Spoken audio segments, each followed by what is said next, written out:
July 3rd, 1971. Paris, a bathtub, a notebook, and a cassette player with a single, unmarked tape. When police entered Jim Morrison's apartment on the Rue Beautreillis that morning, they found the tape among his belongings, sitting beside his journal, his books, and an old typewriter. No label, no case, just tape and mystery. It was the final artifact of a man who had once told his friends, "I don't want to be just a rock star. I want to be remembered as a writer." In the half-century since, fans have obsessed over that unmarked cassette. Was it his final message to the world? A confession? A reading of poems never meant to be heard? Or simply a blank relic, wrapped in myth because we need it to mean something? Tonight we separate truth from rumor, sound from silence, and uncover the real story of the Paris tapes. By 1971, Jim Morrison was no longer the wild-eyed frontman who once screamed his way through the end. He was heavier now, his beard thick and his face tired. His voice, once a roar, had become quieter, but deeper, more thoughtful. He told friends in Los Angeles that he was done with fame, done with concerts, done with the endless cycle of chaos. "I want to write poetry, not headlines," he said. And so, in March of that year, he left America behind with Pamela Corson, the woman he'd loved and fought with since his early 20s. And the two slipped quietly into Paris. They rented a modest apartment on the Rue Beautreillis, just steps from the Place des Vosges, a district that had once been home to Victor Hugo and Balzac to Jim. This was sacred ground, the city of artists, poets, and ghosts. He was trying to reinvent himself, to disappear into his writing. Locals saw him walking alone through the Marais, scribbling in notebooks, buying wine and baguettes, sitting in the back corners of smoky cafes like Café de Flore and La Palette. He was a man between worlds, famous but invisible, alive but already fading. But there was one thing he couldn't stop thinking about: his voice. For years, Morrison had been fascinated by sound, not just music, but the voice as an instrument of truth. In 1969, 2 years before Paris, he had spent long nights at Elektra Records in Los Angeles with sound engineer John Haney, recording hours of spoken-word poetry. No band, no rhythm section, just his voice echoing through a dark studio, weaving between philosophy, prophecy, and madness. Haney recalled, he wasn't drunk, he wasn't performing. He was serious, deliberate. He wanted to capture something pure, his words without the circus. Those sessions, now fully verified, were stored on reel-to-reel tapes at Elektra. They included raw readings of poems like Bird of Prey, Ghost Song, and The Movie. Later, in 1978, surviving members of The Doors, Ray Manzarek, Robbie Krieger, and John Densmore, would use those recordings to create an American prayer, layering Jim's words over music in an eerie resurrection of their fallen singer. So, when people talk about the Paris tapes, what they're often referencing are those same Los Angeles recordings, copied, bootlegged, and mislabeled in the years following his death. But here's where the myth deepens. When Paris police cataloged his possessions, they recorded several unlabeled cassettes. What was on them? No one knows. They were never made public, never analyzed. And because of that gap in the record, a rumor was born, one that would live forever. Shortly after his death, stories began to circulate in the Paris underground. Some claimed that Pamela Corson had played a mysterious tape at a small gathering days after Jim's funeral, a quiet, haunting recording of him reading new poetry, his voice slow and weary, as if he knew his time was ending. Others who said they'd been there told a different story, that the tape contained him laughing, talking about the absurdity of fame, mocking journalists, and quoting Rimbaud. None of these accounts matched. None were ever proven. A journalist for Crawdaddy magazine picked up the story months later, writing that Morrison had recorded a final message meant for release after his death. It was perfect headline material, but no proof ever surfaced. Alain Ronay, the photographer and friend who helped handle Jim's affairs after he died, told interviewers in later years that Morrison had planned to send poetry and tapes back to Elektra Records once he regained confidence in his work, but Ronay admitted he never heard the tapes himself. Others claimed Pamela had a copy, but after her death in 1974, whatever recordings she may have possessed were lost or destroyed. The result was a fog of half-truths. Some fans swore the lost tape was real. Others said it never existed. And meanwhile, bootleggers smelled opportunity. In the mid-1970s, recordings began circulating under the title The Paris Tapes. They featured Jim's voice reading lines like, "Do you know the warm progress under the stars?" and "Out here on the perimeter, there are no stars." But when sound engineers examined them, they discovered the truth.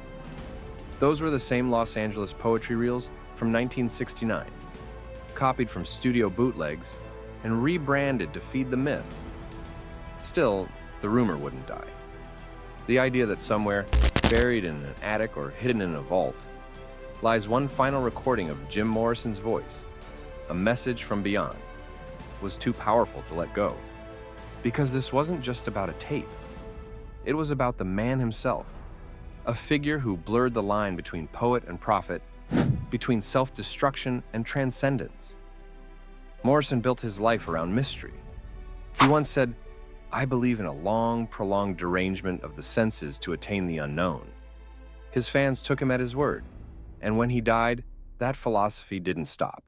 It transformed his silence into music. The facts, though, are clear. Jim recorded multiple poetry reels at Elektra in 1969. Those tapes were later used for An American Prayer. Paris police did recover several unlabeled cassettes, but there were no verified studio sessions in Paris. No engineers, no witnesses, no logs. The legend of Jim's final message was born from timing, the eerie discovery of a blank or unknown tape beside a dead man's notebook, and the world's refusal to accept that a voice like his could simply stop. Even without a Paris tape, his final message might already exist, hidden in plain sight. In An American Prayer, he says, "We live, we die, and death not ends it." Those words, recorded years earlier, feel like a man speaking through time. Bruce Botnick later said that when he listened back to those sessions, it felt as if Jim was summing himself up. The poetry is reflective, mournful, and strangely at peace. It's not a rock star talking. It's a man trying to understand what he's become. In Paris, Morrison spent his final weeks writing what he called the American Night, a sprawling mix of verse, dream fragments, and memories. He filled pages with reflections on death, transformation, and rebirth, recurring themes in his later work. In one poem, he wrote, "Death makes angels of us all and gives us wings where we had shoulders." Not a recording, but a message all the same. After his death, Pamela Corson returned to Los Angeles. She shipped boxes of Jim's belongings back home, his notebooks, his books, and those cassettes. But she died 3 years later from a heroin overdose, and what remained of those belongings scattered across estates and archives. Some were recovered decades later. Others disappeared completely. When the Doors reunited to produce An American Prayer in 1978, they searched everywhere for new recordings, anything Jim might have left behind. They found none. Ray Manzarek said it best, "If we'd had one more recording of Jim, you'd have heard it." But in a way, the missing tape became its own kind of message, because Jim Morrison always wanted to be a myth. He used to say that the audience completed the performance, that without someone to interpret him, the art didn't exist. The Paris tape, real or not, forces us to participate in his myth. It asks us to listen for something that may not even be there. The mystery endures partly because of the time and place. Early 1970s, Paris was a magnet for exiles, artists, and burnouts. A city still haunted by the ghosts of the 1968 student riots and the fading dream of the 60s, Morrison fit right in. He was 27 years old, famous beyond comprehension and exhausted by it. In letters, he wrote that he was enjoying anonymity, For the first time in years, he wandered through bookstores, watched films, read philosophy. He'd left the chaos of America behind, the trials, the Miami scandal, the arrests in Paris. He was no longer a front-page headline. He was just another lost poet, and yet the shadow of the rock star never left him. Neighbors recalled hearing music drifting from his apartment at night, sometimes jazz, sometimes blues, and sometimes, allegedly, recordings of his own voice. Pamela once told a friend that Jim had hundreds of hours of poetry on tape. Whether she meant finished work or fragments is unclear, but the claim fueled speculation for decades. It became easy to believe that somewhere in that small apartment, amid the wine bottles and notebooks, there might have been a final performance. That idea, one last tape, one last message, turned Morrison's death into something more than tragedy. It turned it into prophecy. Because even though no one has ever produced the alleged recording, the myth itself continues to create meaning. Every few years, new collectors claim to have discovered a lost Morrison recording. Most turn out to be audio manipulations or mislabeled bootlegs. But the legend lives on because we need it to. It's proof that Jim Morrison, the poet, still has something left to say. Why does this matter? Because Morrison's life was always about unfinished business. He never wanted to be remembered for the chaos, the arrests, the drugs, the scandals. He wanted to be remembered as a writer, a visionary, a man searching for truth in a world of noise.